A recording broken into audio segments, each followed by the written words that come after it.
Now, following a recent spate of attacks in the Arabian Sea, India has announced that it will send 3 warships as a force deterrent in that region. The announcement comes just days after a drone strike targeted a merchant ship out in India's western coast, causing an explosion as well as fire. We're now joined by Mr. Salman Khan, independent geopolitical analyst for the Southeast Asian region. Salman, festive greetings to you. So talk to us about these attacks. Can we outwardly call it piracy, or is it totally unrelated?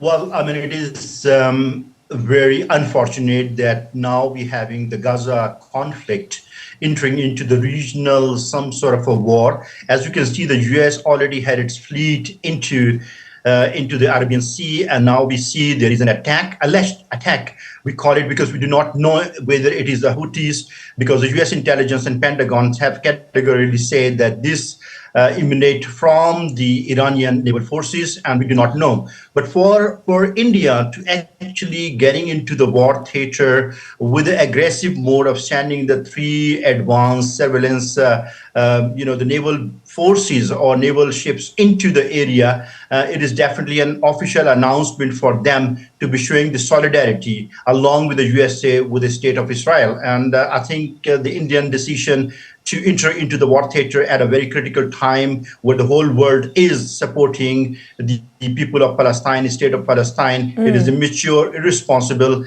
and I think it has not been on a ground value or on a ground intelligence proven that it was the attack was actually from the Houthis to the Indian, and the vessel was not even Indian registered vessel. It was carrying the oil to the India, and which is from the Saudi port of Al Jabal to their Mumbai port. And so we have no idea that whether the attack happened from the Houthis, from the Iran, or it could be a self-stage from the US, because US also showing their solidarity, and also with the depleted military, I would say, the budget, the US need a regional player or regional naval force to be in action to make sure in case of the Houthis attack onto the US naval forces, there is a reinforcement by the India, which is in the region. Very interesting that you mentioned that, Mr. Khan. I mean, the Houthis have actually pledged to target any Israeli-linked vessel in the Red Sea, where about 12% of all global trade actually passes. And this is, of course, a huge concern for a lot of people. And, I mean, talk to us about the unprecedented ramifications of this, Mr. Khan.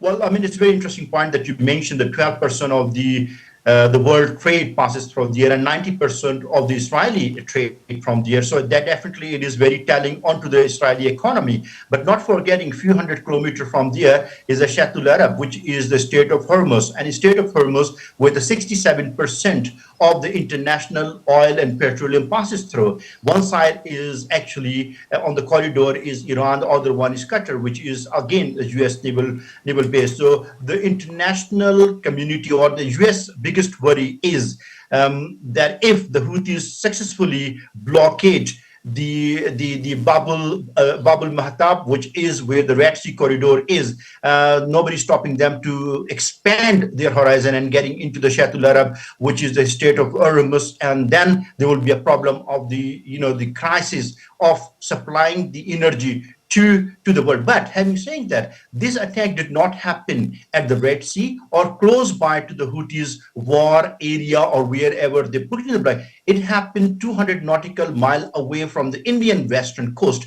So it is very, I would say, unfortunate that India is reading that this attack has definitely was emanated from the Houthis, and that's the reason they're sending an aggressive stance or aggressive message to the Yemenis, Houthis, getting into the Arabian Sea without thinking that this will not serve any good, but only 2 things will happen is one, to earning the the brownie point, the India will showing that they are partner in peace and the war with the USA, which they will solidifying their relationship with that, and also the galvanizing the long-standing relationship with the state of Israel, because do not forget that is India by $50 billion of the arms and ammunition, and is one of the biggest trading partner with the state of Israel. So in their trying trying time. They're showing that they are the partner in crime, the partner in the the war against the humanity, and that is the U-turn on India long-standing relationship with the state of Palestine.